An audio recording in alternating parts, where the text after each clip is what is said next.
आकाश और प्रकाश शहर के एक गैराज में मैकेनिक का काम करते थे। दोनों बेहद मेहनती थे और अपना भविष्य बेहतर बनाने के सपने देखते थे। हालांकि किस्मत ने उनका साथ नहीं दिया और उन्हें बार बार असफलता का सामना करना पड़ा। एक दिन उनके गैराज के मालिक ने उन्हें काम में गलती का आरोप लगाकर नौकरी से निकाल दिया। परेशान और हताश दोनों दोस्त अपने छोटे से कमरे में बैठे सोचने लगे कि आखिर क्यों मेहनत के बावजूद उनके जीवन में स्थिरता नहीं आ रही। आकाश ने अपनी मां की सलाह को याद किया, जो कहती थीं कि ईश्वर का नाम लेने से जीवन की सभी समस्याएं हल हो जाती हैं। तभी उसने प्रकाश को एक नई योजना के बारे में बताया, भगवान के नाम पर एक नया रास्ता अपनाने का। दोनों ने निर्णय लिया कि वे साधु बनकर लोगों को ज्ञान देंगे और अपनी आजीविका चलाएंगे। इस योजना के तहत वे लक्ष्मी नगर गए और एक बड़े बरगद के पेड़ के नीचे डेरा डाल लिया। नमस्कार दोस्तों, आप सबका स्वागत है कहानियां में। एक शहर में दो दोस्त आकाश और प्रकाश रहते थे। वे दोनों शहर के गैराज में मैकेनिक का काम करते थे। दोनों बहुत मेहनती थे। एक दिन गैराज में काम करते हुए प्रकाश ने आकाश से कहा, मैं सोच रहा था अगर हम ऐसे ही काम करते रहे तो अपने नए गैराज के उद्घाटन जल्द ही करेंगे। तभी पीछे से उसकी पीठ पर कोई धक्का देता है और दोनों घबरा के पीछे देखते हैं। आकाश की बगल में उसके गैराज का मालिक था। बॉस बोला, तुम दोनों से एक काम सही से नहीं होता। कल एक गाड़ी तुम लोगों ने बना के दी थी। ग्राहक का फोन आया था, उनकी गाड़ी से हवा निकल रहा है और रास्ते में बंद हो गई है। ये 1 महीने में तुम्हारी 8वीं शिकायत है। मैं तुम दोनों को अभी काम से निकालता हूं। निकल जाओ मेरे गैराज से अभी के अभी। बॉस, पर यह भी तो हो सकता है उसकी गाड़ी खराब हो। हमने तो ठीक से ही काम किया था। खराब गाड़ी को ठीक करना ही हमारा काम है। बॉस बोला, निकल जाओ यहां से। और बॉस दोनों को धक्के मार के बाहर निकाल दिया। आकाश और प्रकाश अपने छोटे से कमरे की बिस्तर पर लेटे हुए थे। सामने की दीवार पर भगवान राम की तस्वीर टंगी हुई थी।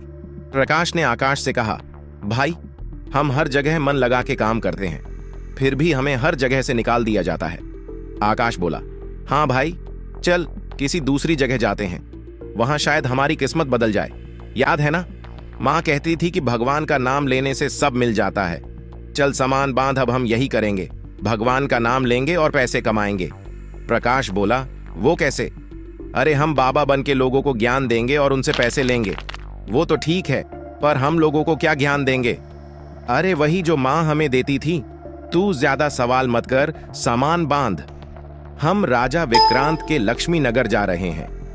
लक्ष्मी नगर में आकाश और प्रकाश नारंगी धोती, नारंगी शॉल, गले में रुद्राक्ष की माला, पैरों में खड़ाऊ, कंधों में लटकी मटमैली झोला लेके एक बड़े बरगद के पेड़ के नीचे बने चबूतरे के सामने बैठ गए। आकाश प्रकाश से बोला, सुन, आज से तेरा नाम प्रकाश नहीं प्रजापति है, समझा? और मैं एक सिद्ध पंडित हूं। मैं यहां बैठता हूं और ध्यान लगाता हूं। तू नगर में जाके ये खबर फैला कि एक सिद्ध योगी आए हैं जो हर समस्या का हल देते हैं। ठीक है, मैं जाता हूं भाई। प्रकाश एक हलवाई के दुकान पास पहुंचा और बोला, हमारे सिद्ध बाबा जी के लिए कुछ दान दो। हलवाई बोला, ये कौन से बाबा है और कहां है? बड़े सिद्ध बाबा हैं, उनके पास हर समस्या का हल है। नगर के बाहर जो बड़ा बरगद का पेड़ है ना, वहां ठहरे हुए हैं। अगर तुम्हें कोई समस्या हो तो उनसे जाके मिलो, वो तुम्हें हल जरूर बताएंगे। पर हाँ, दान के लिए कुछ लेकर जरूर जाना। हाँ हाँ, मैं जरूर आऊंगा और लोगों को भी बता दो, पूरे नगर का भला हो जाएगा। जरूर बाबा जी। आकाश पेड़ के नीचे ध्यान में बैठा हुआ है और प्रकाश झोला में सामान लेके उसके पास आता है। मैंने नगर में खबर फैला दी है, जल्द ही लोग यहां आते होंगे। तुम तैयार रहो, मैं तो कब से तैयार हूं। देखते हैं क्या होता है। आकाश फिर से ध्यान में बैठा जाता है। तब नगर के लोग वहां आने लगते हैं और हाथ जोड़ के नीचे बैठ जाते हैं। बाबा, हमारा काम नहीं चल रहा, कृपा करें। प्रकाश बोला, आप जो भी दान के लिए लाए हैं बाबा के चरणों में रखें और बाबा से गुरु मंत्र लें। दुकानदार आकाश के पास पैसे रखता है और हाथ जोड़कर खड़ा हो जाता है। आकाश इशारे से दुकानदार को अपने पास बुलाता है और उसके कान में कहता है, श्री राम, हर बिक्री के समय मन में ये नाम का जाप करो, बिक्री बढ़ जाएगी। याद रहे अपना, ये मंत्र किसी को नहीं बताना, अपनी पत्नी को भी नहीं। जैसे आपकी आज्ञा बाबा जी। कुछ समय बाद महल में महाराज, आप राजकुमारी के लिए एक योग्य वर की तलाश कर रहे थे। हमारे गांव में एक सिद्ध योगी आए हैं जो तेजवान है और राजकुमारी के लिए एकदम श्रेष्ठ है। गुरुदेव, मुझे आपके चयन पर पूरा विश्वास है। अगर आपने चुना है तो वो राजकुमारी के लिए अवश्य ही उत्तम होगा। सोने जवाहरात और अनेक उपहार लाओ। हम अभी उन महान योगी के पास जाएंगे और उनसे राजकुमारी से विवाह करने का आग्रह करेंगे। महाराज आकाश के पास जाके बोले, हे तपस्वी, मैंने आपके बारे में जो सुना था, आप उतने ही तेजस्वी हैं। मेरा आग्रह स्वीकार करें। आकाश ध्यान से आंख खोलकर राजा को देखते हुए बोला, जी महाराज, कहिए क्या परेशानी है। मेरी इच्छा है कि आप मेरी पुत्री से विवाह करें और ये उपहार स्वीकार करें। आकाश काफी देर तक उपहार में लाए सोने चांदी और अनेक वस्त्र और उपहारों को देखता है, फिर राजा की ओर मुड़ता है। महाराज, मैं तो एक सन्यासी हूं, मुझे इन सब से क्या लेना। मुझे क्षमा करें, मैं आपकी बात नहीं मान सकता। प्रकाश चौंकते हुए आकाश को देखता है। मैंने जो सुना था, आप उससे भी महान हैं। मुझे क्षमा करें यदि मैंने आपका अनादर किया हो। आप जब तक यहाँ हैं, मैं कोशिश करूंगा आपको कोई परेशानी ना हो। और राजा आकाश को प्रणाम करके वापस चले जाते हैं। प्रकाश बोला, अरे आकाश, ये क्या कर दिया तुमने? इतना अच्छा मौका हाथ से जाने दिया। अरे राज करते, हम लोग राज, तुम्हें ये क्या हो गया है? मैं भी यही सोच रहा था, लेकिन फिर मैंने सोचा कि इतने दिनों से ईश्वर का नाम लेते लेते इतना तो समझ आ गया है कि ईश्वर के नाम का अमृत में ऐसा क्या है जो मीरा सारा राजसी ढांट छोड़कर वैरागण बन गई। क्यों प्रहलाद ने अपने पिता के इतनी यातनाएं सही? मुझे भी राम नाम का धन मिल गया है, जिसके आगे इस दुनिया का सारा धन फीका है। मुझे ये सब नहीं पता, हम यहाँ पैसे कमाने आए थे या कि साधु बनने। प्रकाश बोला, मैं चला। आकाश बोला, मैं अकेले ही सब संभाल लूंगा, तुम्हें जो ठीक लगे करो। पर अगर किसी मुसीबत में फंस जाओ, पूरी श्रद्धा से ईश्वर का नाम लेना, तुम्हारी मुसीबत दूर हो जाएगी। तुम्हारा दिमाग खराब हो गया है। इतनी आसानी से मुसीबत दूर होती तो सभी खुश होते।